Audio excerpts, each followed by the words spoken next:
सभी को सादर नमस्ते। हमारा अगला प्रश्न है कि जो हमें आज बहुत याद आता है, क्या उसे भुलाया जा सकता है?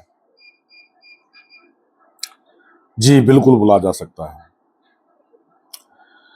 ईश्वर ने एक ऐसा प्रावधान जीवों के लिए बना रखा है, विशेषतः मनुष्यों के लिए,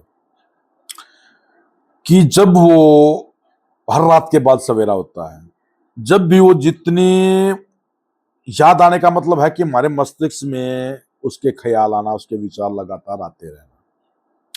तो उसके लिए ईश्वर ने हमें विश्राम के रूप में नींद एक ऐसा उपाय हमें दिया है, एक ऐसा प्रावधान दिया है कि जितनी ही नींद हम लेंगे उतना ही उस जो याद हमें जो व्यक्ति विशेष आ रहा है उसके प्रति हमारा ध्यान कम होता चला जाएगा।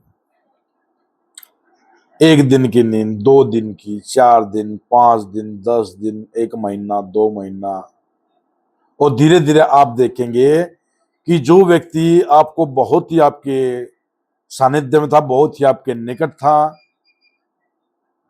और उससे दूर होकर जितनी भी नींदें आपने ली हैं, जितना भी आपसे उनसे दूर रहे हैं, अब आपके लिए वो उतना महत्वपूर्ण नहीं रहा है।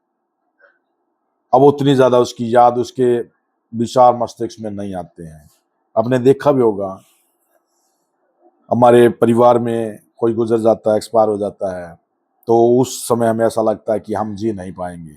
लेकिन धीरे धीरे जैसे ही समय बीतता है, जैसे ही मस्तिष्क रिलैक्स होता है, वो मस्तिष्क अपने आप ही उन विचारों को रोक देता है और नए विचार उसमें आने शुरू हो जाते हैं। पीछे के जो विचार हैं वो मध्यम होते चले जाते हैं, और ऐसा करके धीरे धीरे हमारे मस्तिष्क से उसके विचार आने बिल्कुल बंद भी हो जाते हैं। तो ये अगर हम आज कहें कि आज हम किसी को याद करते हैं और उसको भुलाना बहुत कठिन है, वो भुला नहीं जा सकता है, तो ये केवल फिल्मी बातें हैं। ऐसा बिल्कुल भी नहीं है।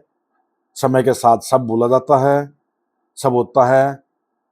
किसको भुलाया नहीं गया है, कौन किसको भुला नहीं पाएगा, ये आप देख भी रहे होंगे।